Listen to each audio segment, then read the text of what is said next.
Assalamualaikum warahmatullahi wabarakatuh. Kami di sini dari kelompok 8 akan membahas materi mengenai creating brand equity. Di sini kami terdiri dari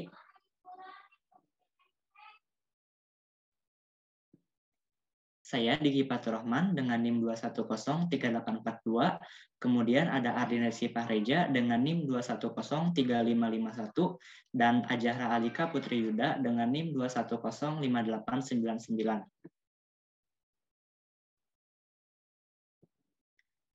Nah, di sini untuk agenda pembahasannya ada 9. Yang pertama ada brand, kemudian the role of brands, branding, brand equity, advantages of strong brands, brand elements, brand naming, brand extension, dan yang terakhir ada brand portfolio.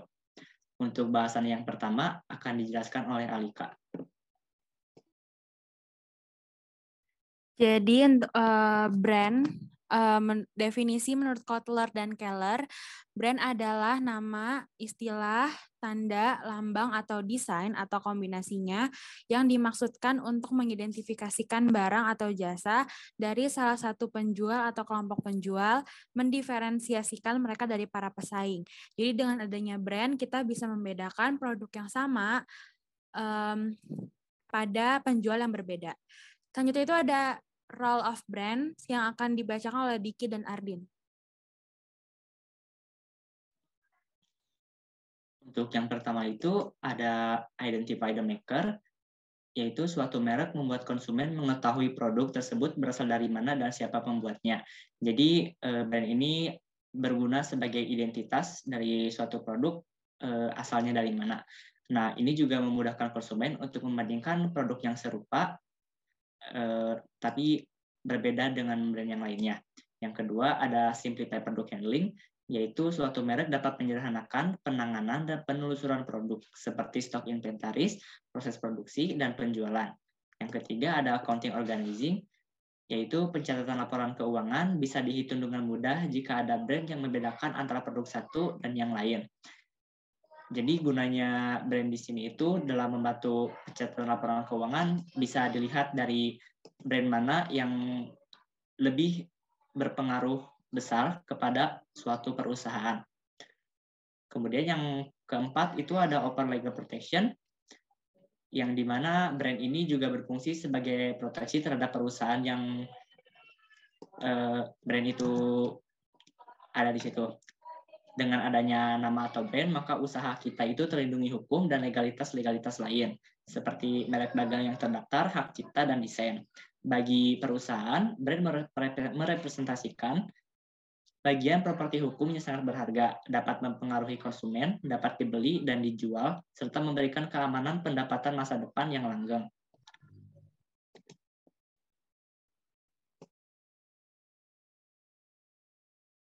Selanjutnya yang kelima ada signify quality, yaitu merek menandakan tingkat kualitas tertentu sehingga pembeli yang puas dapat dengan mudah memilih produk lagi.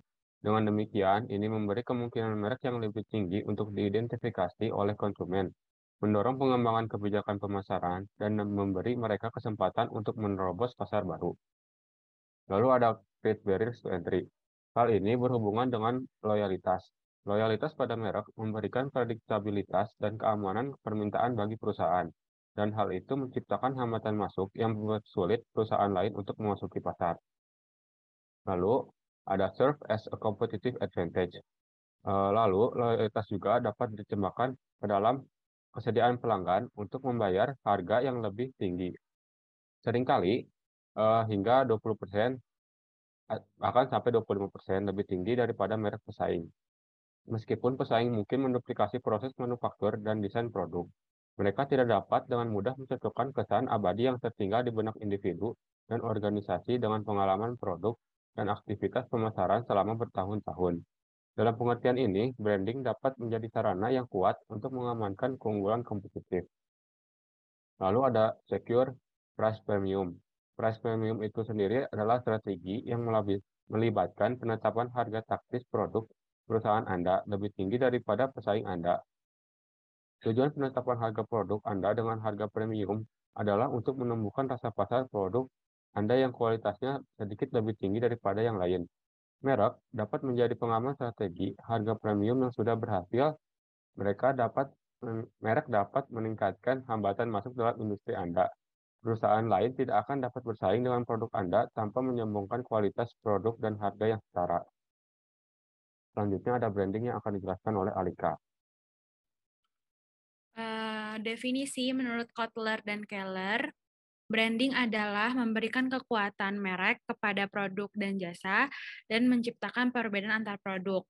Agar strategi branding ini berhasil, maka perusahaan harus meyakinkan konsumen dengan apa yang dipasarkan dengan produk atau jasa yang dijual itu harus sama bagusnya.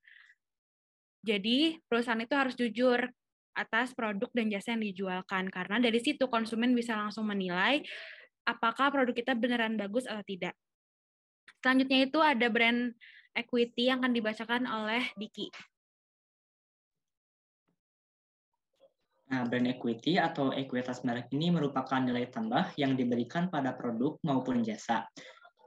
Ekuitas merek ini tercermin dalam cara konsumen berpikir, merasa, dan bertindak dalam hubungannya dengan merek dan juga harga, pangsa pasar, serta profitabilitas yang diberikan merek bagi perusahaan.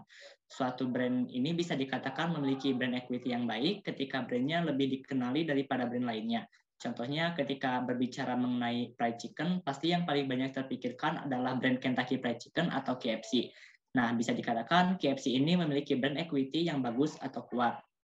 Nah, agar dapat seperti tersebut, memang prosesnya cukup lama agar brand bisa dikenal, diingat, dan memiliki reputasi yang baik.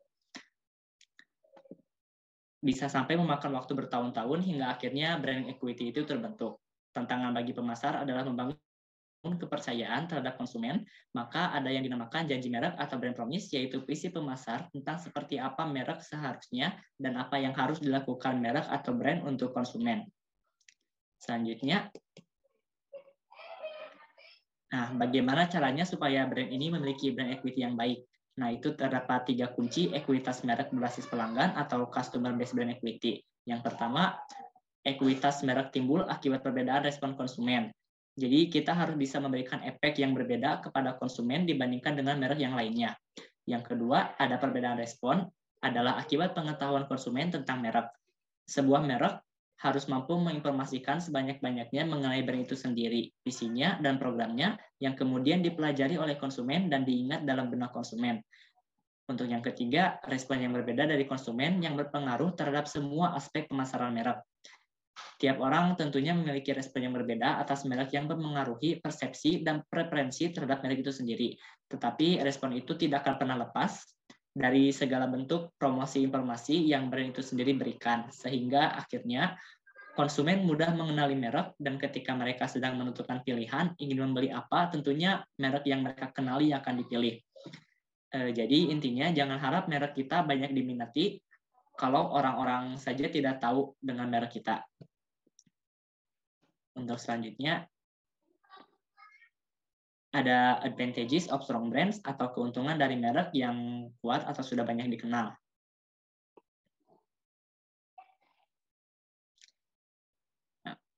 Yang pertama itu ada peningkatan persepsi kinerja produk. Jadi ketika produk kita sudah dikenal, orang-orang tentunya pasti mengira produk kita itu memiliki kualitas yang lebih baik karena banyak peminatnya dan banyak dikenali.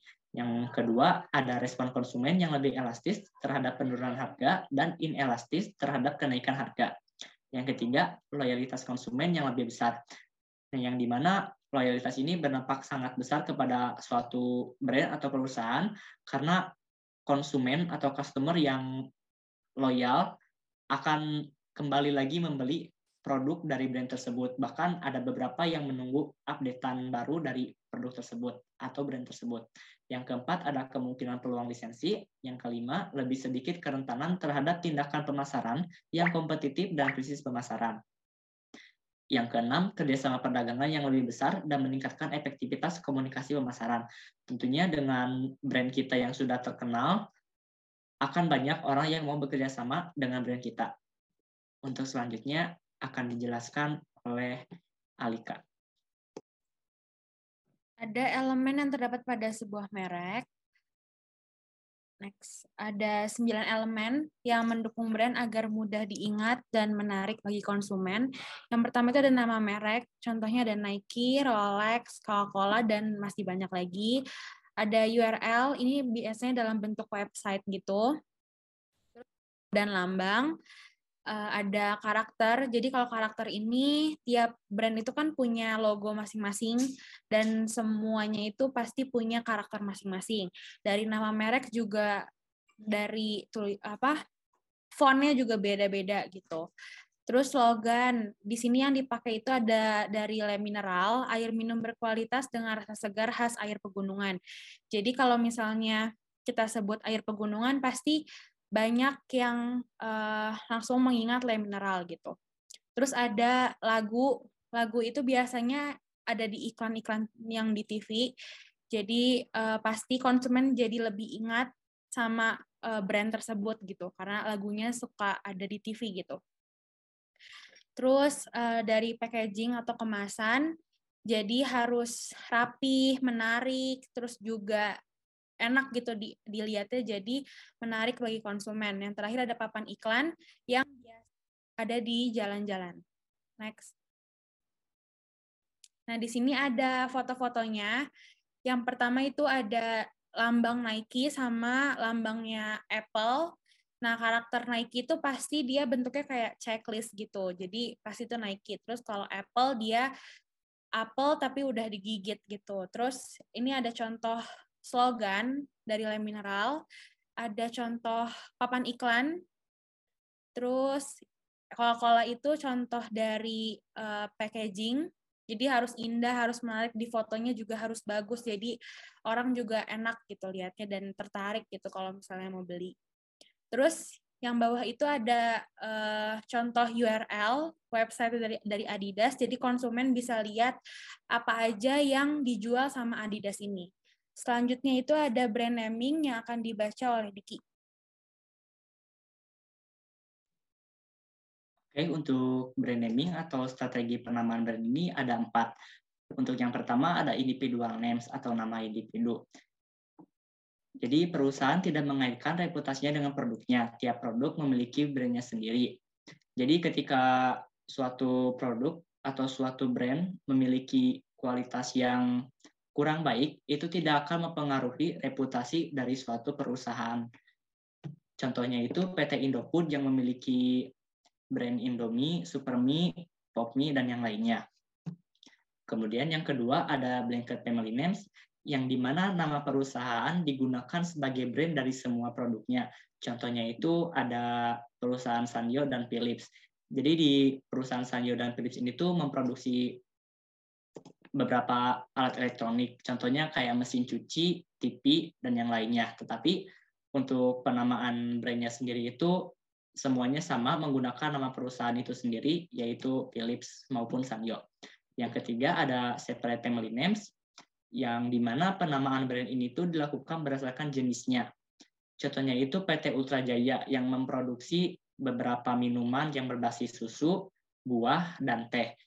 Nah, untuk brand yang berbasis untuk minuman yang berbasis susu itu PT Ultra Jaya menamainya dengan brand Ultra.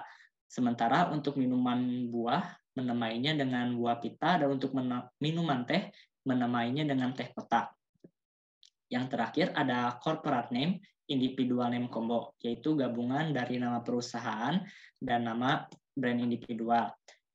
Nah, produsen mengikat nama perusahaan pada satu nama merek individual untuk masing-masing produk. Contohnya itu perusahaan Toyota yang memiliki brand Toyota Rush, Toyota Fortuner, dan yang lainnya. Untuk selanjutnya akan dijelaskan oleh Ardin. Selanjutnya ada brand extension atau perluasan brand yang dibagi menjadi 2, yaitu yang pertama perluasan lini, di mana merek induk mencakup produk baru di dalam kategori produk yang dilayaninya saat ini, seperti rasa, bentuk, warna, bahan, dan ukuran kemasan yang baru. Lalu ada perluasan kategori, di mana merek induk digunakan untuk memasuki kategori produk berbeda dari kategori yang dilayaninya saat ini. Selanjutnya ada keunggulan brand extension. Yang pertama, meningkatnya peluang keberhasilan produk baru. Yang kedua, efek umpan balik yang positif. Selain keunggulannya, brand extension juga memiliki kelemahan, yaitu menyebabkan nama merek tidak terlalu kuat teridentifikasi dengan produk manapun. Perusahaan kerap melewatkan peluang untuk menciptakan merek baru dengan cita unik dan ekuitasnya sendiri. Lalu yang terakhir, jika perluasan gagal, maka akan mempengaruhi citra merek induk dalam prosesnya. Selanjutnya ada brand portfolio atau portofolio merek. Menurut Kotler dan Keller, brand portfolio adalah kumpulan semua merek dan lini merek yang ditawarkan perusahaan tertentu untuk dijual dalam satu kategori atau segmen pasar tertentu. Ada 4 peran spesifik yang dimainkan oleh merek dalam brand portfolio, yaitu yang pertama adalah flankers. Merek diposisikan sehubungan dengan merek pesaing, sehingga merek unggulan yang lebih penting atau lebih menguntungkan dapat mempertahankan posisi yang diinginkan. Brand disesuaikan dengan segmen. Contohnya, suatu merek tidak didesain yang begitu atraktif agar tidak mengganggu merek lain yang lebih mahal, tetapi juga tidak didesain terlalu murah agar tidak menjatuhkan citra merek lainnya. Lalu yang kedua ada cash cow, yaitu beberapa merek tetap dipertahankan walaupun penjualannya menurun, karena mereka masih memiliki pelanggan yang cukup besar dan mempertahankan profitabilitas mereka hampir tanpa dukungan pemasaran. Lalu yang ketiga ada low and entry level, yaitu peran merek dengan harga relatif murah di dalam bagian lain mungkin untuk menarik pelanggan ke merek tersebut. Lalu yang terakhir ada high end prestige, yaitu peran merek dengan harga relatif mahal seringkali adalah untuk menambah prestis dan kredibilitas ke seluruh portofolio atau pemikiran konsumen. Sekian dari kami, terima kasih telah menonton. Wassalamualaikum warahmatullahi wabarakatuh.